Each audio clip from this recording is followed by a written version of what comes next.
If you've been following my YouTube channel, you probably know by now that I'm a big Star Wars and Star Trek fan.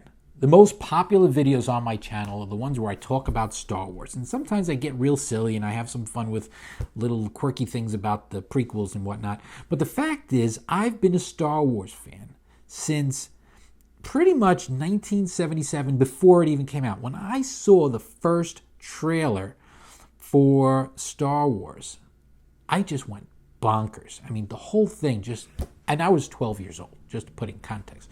So there I was at 12 years old. And of course, anyone who follows Star Wars probably knows that during the first year that Star Wars came out, they didn't have toys. Not like today, where people are collecting toys from 2 or 3 or 4 months before a movie comes out, they're collecting the toys. There were no toys for Star Wars when it came out, so I was collecting anything I could. I was collecting books, I was collecting other things. And as a Star Wars early collector, I kept all that stuff in some boxes. And eventually those boxes ended up in my attic. And I recently decided now's the time to take some of the old Star Wars stuff out and explore it, and maybe just show it off here for the people who are on my channel. It's not to necessarily show off the fact that I've got more credibility than others, but I have been collecting Star Wars stuff since the dawn of Star Wars stuff. And that brings me to probably the oldest Star Wars toy, and I can confirm this, that anyone could possibly have. Because if you, again, follow Star Wars, they didn't have Star Wars toys for that first year. I mean, the movie came out in May of 77, and that wasn't actually enough time for them to produce toys by Christmas.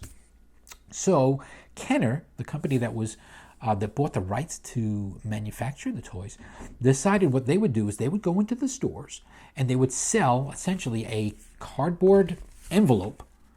This is called the Early Bird Certificate Package. Cost about $10 at the time. And I spent $10 on this here, and I still have it. This is pretty rare, to be honest with you. If you're watching this video, you probably are either someone who has never seen one of these before, or maybe you have seen it by virtue of the fact that you're searching for it because you want to see if anybody can hold one of these. Because a lot of people who have one of these, they put them, assuming they kept one at all, which very few people did, they maybe hermetically sealed them. Well, mine have been pretty well sealed and well kept over the years, but I'm not one of those collectors that goes out and has it graded and they look at every crease. This thing was, when it was packaged, it was super glued tight. I mean, really hard to open. So when I opened it, that's how it opened. And inside of this certificate package, there was a little stand. You're looking at this right now. This is the little stand, which for at least 5 or 6 years after I finally got them, I actually displayed this proudly on my bedroom dresser. There's little places for each of the figures, and of course over here are drawings of the characters that they intended to make a action figure for. Now you got to remember, this is 1977. Nobody knew what an action figure was. An action figure, according to everybody back then, was G.I. Joe with the Kung Fu grip. Actually, it's even pre-Kung Fu grip. G.I. Joe was a 12-inch toy. I don't like to call it a doll. It was a man's toy. But anyhow, so there was no idea. No one had any idea what these action figures were going to be. But you got these sketches, which really aren't sketches of what the toys would look like, because they really didn't know what they would look like. And there are sketches, of course, of the 4 characters that you're supposed to get inside of the package, which is Chewbacca, Princess Leia, Luke Skywalker, and R2-D2. And of course, they tell you how to fold your little stand. And inside of there, they also give you a certificate, which you mail in. And of course, I mailed mine in 1977. They give you 3 stickers. And then there's these cards. There's a little picture of inside of the Death Star where the princess was being held. Then there's a little card, and then there's a picture of Han Solo and Chewbacca. And then there's like a membership card to some sort of in fact, I forgot what you call it. I'll look it up. It was called the Space Club card. Now, of course, I at the time was thinking, this is the most stupendous thing in there. I'm going to keep this thing forever. I said to myself, I'm going to keep this. I don't want to destroy the stickers that came with it. It came with 3 stickers. So I, as a little 12-year-old boy, what I did was I put the little stickers right here I put one over there, and there's one, that's the second one over there, and there's another one there, and there's a sticker of R2-D2. So I kept the original stickers, and I kept the cards exactly where they were, and I didn't want to actually write my name there because there was a spot on the Space Club card. I guess I could scan this and show a close-up of it. The Space Club card, I didn't want to actually destroy the value of my valuable thing here. And of course, my 12-year-old mind being what it is, I decided, well, I'm just going to write something else here that's cool that everybody would like. So I wrote in where it says, this is to certify that, it has where you're supposed to put your name, is a full-fledged member of the Star Wars Space Club. May the Force be with you. And it's signed Luke Skywalker. And of course, copyright, Star Wars Club Commander. And not copyright 1977. So what do you think I put in that little box there? I wrote Darth Vader. There's a smart 12-year-old. I didn't want to ruin my keepsake by putting my own name there. I put Darth Vader there. So anyhow, this was the little stand that came with it. And of course, several months pass, Christmas passes, and sometime into the new year, this is what arrived. And I kept the box. There's my name on it, Joseph Crescenzi, and my address, etc., etc. I kept the box. And inside of here, this is what a Star Wars Early Bird kit comes with, is the 4 figures. There's Luke, Princess Leia, Chewbacca, and R2-D2.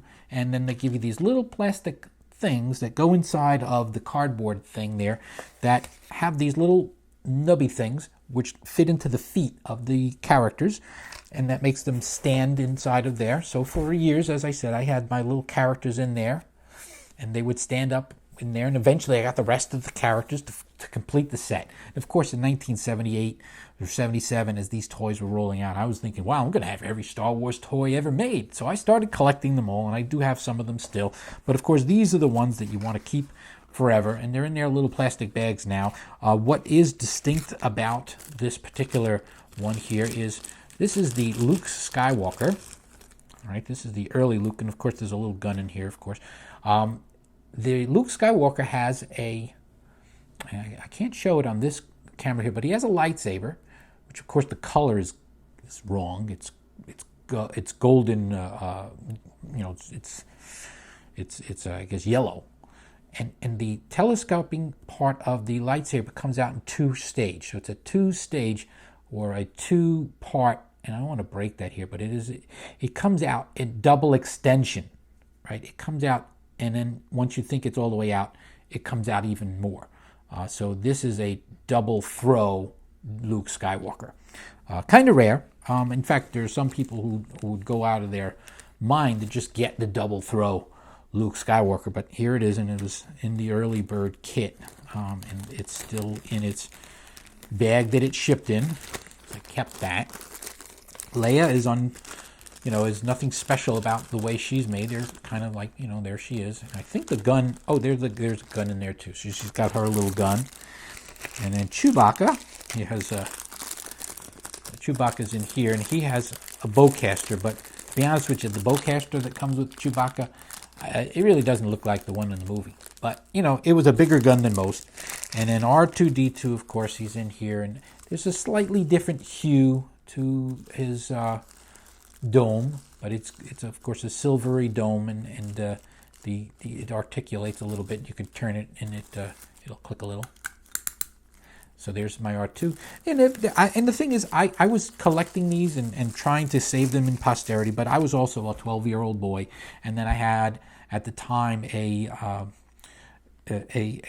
my sister was born in 76, so as she got a little older, the toys were still out years later, so I let them play with it. But eventually I decided I would put them back into this little original package that they came in, where they have then remained for many years, and I have since discovered that I have quite a few other Star Wars retro stuff, and I'm going to display some of those in future videos. So if you want to keep up to date on some of that, subscribe to my ideaoftheday.com channel, Idea of the Day. And if you subscribe to some of that, I am going to eventually go through some of those and not only show them off, but in some cases I'm going to offer them to people who I think are really big Star Wars fans that might be deserving of such retro Star Wars swag. So that's today's review and overview of one of my oldest Star Wars items. It's not my oldest Star Wars item, it's the oldest Star Wars toy, because as I mentioned before, there were no Star Wars toys before this came along. So that's the way it goes. Thanks for watching. Subscribe to ideaoftheday.com if you want to follow and see some more of the 1970s era Star Wars stuff that I'm going to be starting to show off. And that's part of today's Idea of the Day. So that's it. That's today's Idea of the Day.